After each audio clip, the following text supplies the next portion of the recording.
Okay, so before getting into the nitty-gritty of the chapter, I do want to make a correction about Ginny that didn't dawn on me until after recording last week's video, which is that I talk a lot about Ginny might be Bello Betty a lot in last week's chapter, not realizing the bigger connection that Ginny might actually be Bonnie's mother. And honestly, that feels to be even more so the case after having read this week's chapter, because even though Ginny was captured, I still don't believe she's gonna die, at least not yet. If anything, the French guys that captured her, I think, more or less poked the bear in a fashion, pardon the pun. Like, if I genuinely see Kuma going on an absolute rampage after this chapter, and basically just like absolutely murdering like the ones who captured Ginny. Also, and even more so than that, though, one of the more obvious things that points me in this direction as well, aside from all the other clues, like Ginny having a bone in her mouth, yeah, make whatever crude jokes you want, internet. But it is kind of like almost kind of an homage to like, it does feel like a bit more of a very direct connection of the first time we were introduced to Bonnie. So yeah, there's that too. But even more so, there's a line said by Ginny about marrying Kuma, and although Kuma declined her offer because of his Buccaneer heritage, like whenever stuff like that is presented in anime and manga, let's be real, like 9 times out of 10, even if someone disagrees to marry someone in anime and manga, normally it eventually leads to that point.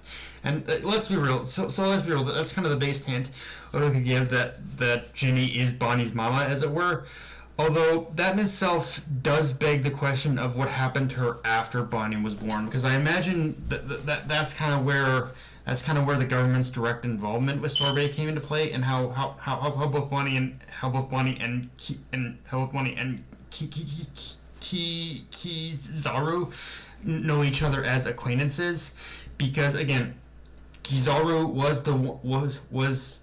was there when the government chose to pull whatever shady shit they did against Sorbet and painting Kuma as a tyrant king, which, yeah, you gotta wonder even more how they spun that tall tale when the previous king was even worse. Like, although I guess with Dragon's raid on the kingdom, it did make it easier for them to paint. I don't know, like, it's just overall, I definitely think that this definitely paints a bigger picture in my mind that, yeah, Ginny, that I definitely made a mistake, and yeah, that Ginny is Bonnie's mother. I think that's more or less what Oda's doing with this. Speaking of Dragon, though, this chapter offered a bit more of an origin on the revolutionaries, that it wasn't until Kuma joined that they started calling themselves the Revolutionary Army, as before they were just known as freedom fighters. But after the Pirate Era began and the fall of Ohara, these conjoining events is what ultimately sparked this change. And it's interesting looking back on just this small bit of the revolutionaries' history, and how you could almost say the revolutionaries were born out of necessity to the changing times. Because before, when they were just the freedom fighters, you could tell that they were just focused on more, only ever on like kingdom liberation and just smaller scale assaults kind of thing. But with the destruction of Ohara, and especially after having his chat with Vegapunk in the aftermath, I think Dragon just knew instinctively which way the world was headed and which way it would turn. Like, it needed someone to respond to the type of threat the world government would become in the greater threat the world government would become in the aftermath of it all. But with that said, this section of the chapter also gives a very revealing insight into Dragon's past, as we learn he was actually a Navy soldier for a time. And while it's true we don't know what his rank was before leaving, this in itself paints quite the picture of how he's able to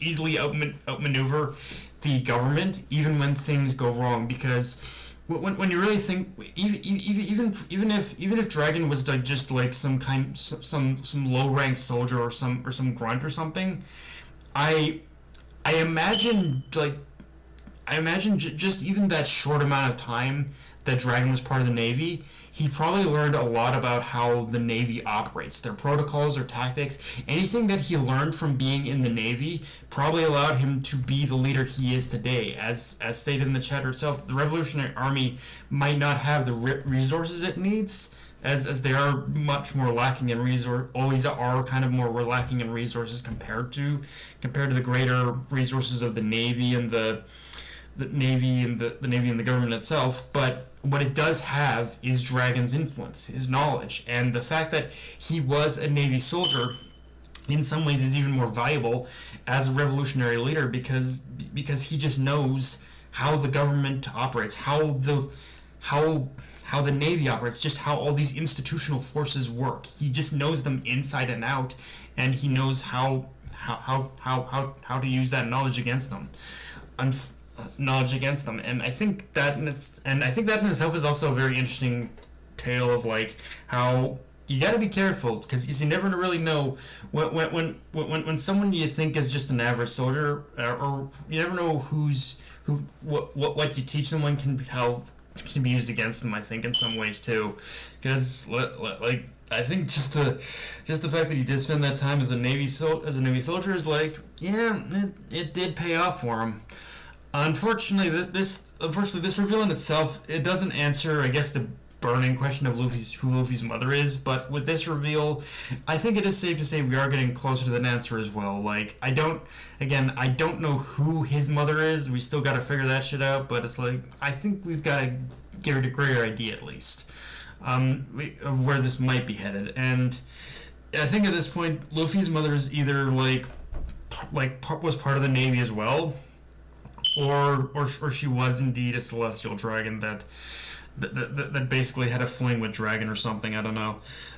With that said, though, we do learn something interesting about Kuma's powers, which is that after he extracts a person's pain, someone always has to take in that pain. Otherwise, it just returns to the original person. So this actually does add an interesting layer to the scene on Thriller Bark between Zoro and Kuma, as like if he didn't do it. As like if Zoro didn't take in all that pain, he would have likely died.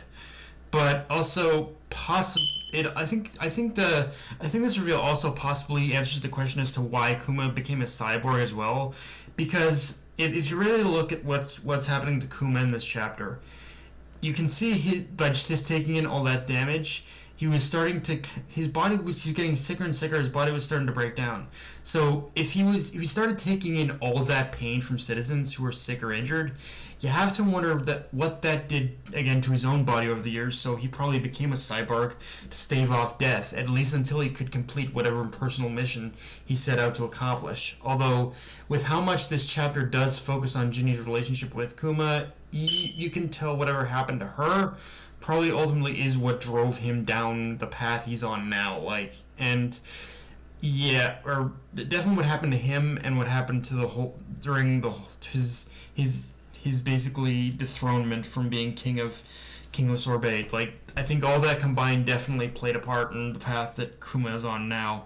But whatever happened to her ultimately is, and yeah, while on the topic, we learn about a lot about the politics of Sorbet Kingdom itself, more specifically at the time how the world government decreed to split the north and south parts of the island into two, one known as only Sorbet Kingdom, and the other simply known as the lawless area, by the fact of everyone who lives there being poor, which, right out of the gate, nice job on that one, you government fucktards. It's not like human history hasn't taught us putting labels and sectioning off people and land never goes over well. Like, oh wait, yes it has, multiple times in fact. Both in past human history and even modern history of today. That shit never goes well, dumbasses. Like, seriously. Like, I know I keep saying this every chapter, like, it focuses on shit like this, but the world government has just put up a nice, easy target on Sorbet Kingdom for Dragon to attack with that one. Like, what the fuck? Did they honestly think that was, like, do these idiots not realize Dragon's out there? And I guess he's starting out, but seriously, doing all that shit just puts a target on your kingdom to be attacked by Dragon or anyone else. Like, seriously, this isn't rocket science. the stupidity. The stupidity of the world government just never stops amazing me, honestly. Like, I don't know why I'm even more, I get surprised. I don't know, but it's like, the world government's a fucking bullshit. Is fucking dumbass. The whole organization of the world government is just stupid beyond belief. And the only question I guess I have now is what point in the future did Kuma become? Now I guess with the whole thing with Sorbet though, and the forming of the revolutionaries, it does kind of beg the question of what point in the future did Kuma become the king of Sorbet? Because I imagine with everything we got in this chapter, it's probably not too far off into the future from the current timeline that Kuma had taken up the role as king of Sorbet, honestly. But overall, I really like this chapter. Tell me what you guys think. If you enjoyed the video, like, comment, subscribe. Follow me on Twitter, Analyst Crunchyroll. Be sure to notification bell, hit the subscribe button, and just share the video around, guys. Dark Knight of Anime signing off. Later, everyone.